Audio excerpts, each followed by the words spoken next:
Welcome. In front of me is a Samsung Galaxy M35, and today I'll go over unboxing along with a quick look at the device itself. Now to get started, let's pop it open. Now Samsung started including these little pull tabs, which finally actually work. Yeah, prior to that, they would tend to rip off along the way, so they were basically useless. Now inside we get the phone. Based on the package, you can probably guess there is no charger in here. I wouldn't be surprised if we don't even have a cable, but we do. So there we go, we have a cable right here. It's a Type-C to Type-C. And paperwork, I'm not even going to go into that. And here we get the phone itself. Let's boot it up. Okay, so in a second you'll see the display in its full glory. That's a 6.6-inch display with a resolution of 1080 by 2340, Super AMOLED display, 120 Hz refresh rate, and a peak brightness of 1000 nits. We also have 83.8% screen-to-body ratio and 390 pixels per inch. In terms of the glass covering it, it's unspecified. There's also no protection on it by default applied to it, so you'll probably need to pick up some tempered glass yourself. And you can now also see the bezels right here. They are pretty significant considering this is the device from Samsung that has been released this year, meaning 2024, May 2024. So yeah, these bezels are pretty big considering when this device was released.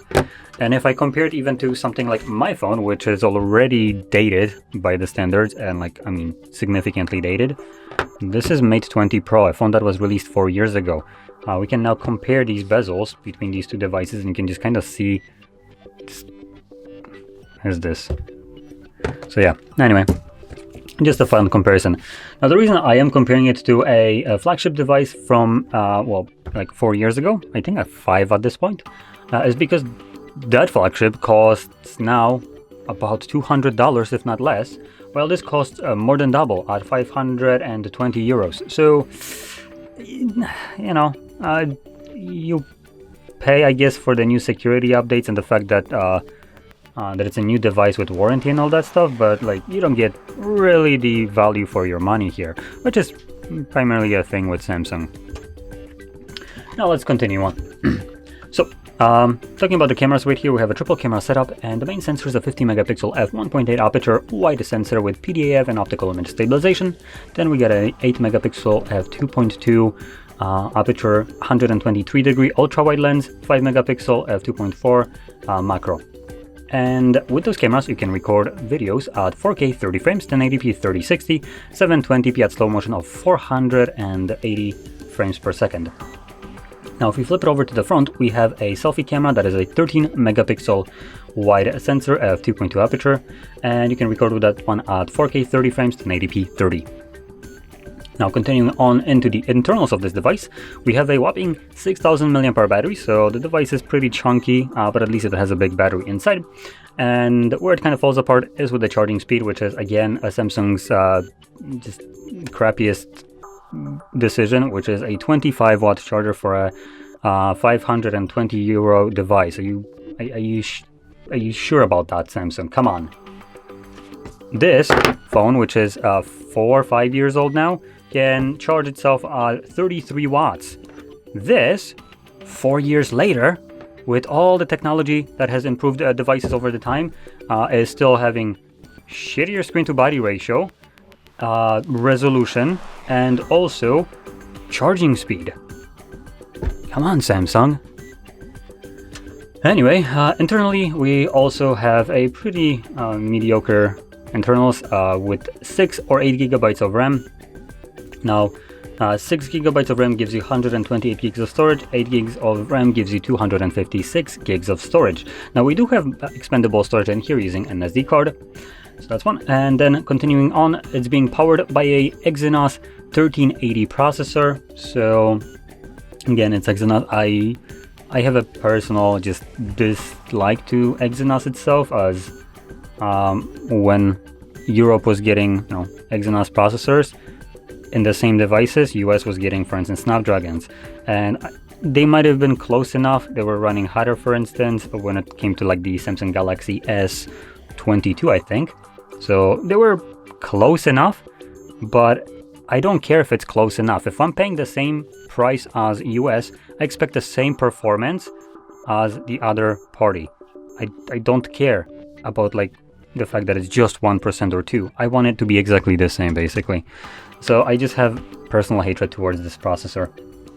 Now, I actually don't know how powerful it is, so let's see what it compares to. And if this is the first comparison, I'm already scared. So we are looking at, oh yeah, okay. So this is basically comparable, apparently, to a Snapdragon 695, which is a more of a budget processor. And the reason I'm looking at that and pointing that out is because this is a mid-range device that comes with a low-end processor, I would say. For the price that this device costs, you can get a flagship processor from in a phone with basically everything spec'd out, being significantly better than this device in terms of hardware. Software, arguable, but I guess it's more to up to a preference. So in terms of hardware itself, for instance, something like the Poco F6 or X6 Pros, I think both of those, the higher end ones, the Pro versions of them, will cost roughly the same amount. Might be a little bit more expensive depending on which one you go for, but they do come with either Dimensity 8300, I believe Ultra was one, and the other one came with a Snapdragon 7S Gen, I think 3 or something along those lines. So both of those processors are significantly better than what's in here, and both of them come at basically the one with the Snapdragon 7 will be cheaper than this. The one with Dimensity 8300 Ultra probably was the same price, or might have been a little bit more expensive. But at least you're getting a device that is significantly better, hardware-wise. Again, I'm not talking about software. Software is also, to some people, up to preference. So you might not like the Xiaomi software whatsoever, or you might just love it and consider it to be better than Samsung. It's completely up to you. In terms of hardware, obviously Xiaomi wins. Okay, now, anything else to mention? Let's actually go talk about the build quality. So this is a disappointment. We have plastic frame, plastic back, obviously glass front. Then at the top we have our microphone. Then on our right side we have our power button that doubles as a fingerprint sensor. Volume rockers. At the bottom we have just a charging port, speakers, another microphone, and then on the left side up above we have our SIM and SD tray, and that's about it. There is not much to it. There's not much in the package apart from charger and just paperwork.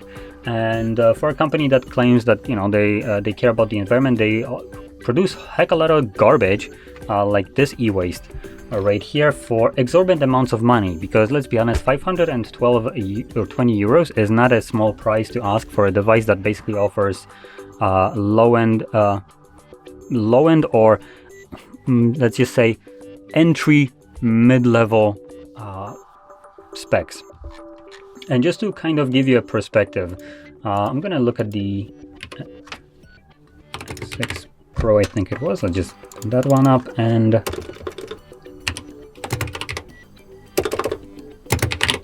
so I'm gonna look at two different devices right now, like I mentioned them before. I'm gonna start off with the price tag. So oh, okay, so it's actually cheaper. Fantastic. That's great. That's just great. Oh, this one is half the price. Okay, so let's start off with the one that will be probably better compared, which in terms of the price, performance-wise, it doesn't even come close. It's not even funny. So I'm gonna actually bring it up on my phone just so we can kind of see how that looks like. I'll be going over this, but so bear with me while I'm just gonna search for it. So I'm gonna be using GSM Arena for this, as it's a great site. And we're looking for the Poco F5 Pro. So this one is the one that is comparable in terms of price at about $430 or 480 euros. So price-wise, it's still cheaper. Now, what you'll notice, and at the very top, it offers a 8 to 12 gigs of RAM, Snapdragon 8 Plus Gen 1, more battery, faster charging, better cameras, bigger and higher quality display, higher refresh rate, or no, actually refresh rate might be the same, yep, So yeah, all in all, it's basically better in every single way. So there we go. And that is the more expensive version. There's also the X6 Pro, which costs about $300 and comes with a Dimensity 8300 Ultra. And just like this one, has similar specs and just a different processor. So under no circumstances would I actually recommend this device if you're just looking for a power, like power to dollar kind of performance. Now, with that being said, hopefully you found this video helpful, and if you did, don't forget to smash like, subscribe, and thanks for watching.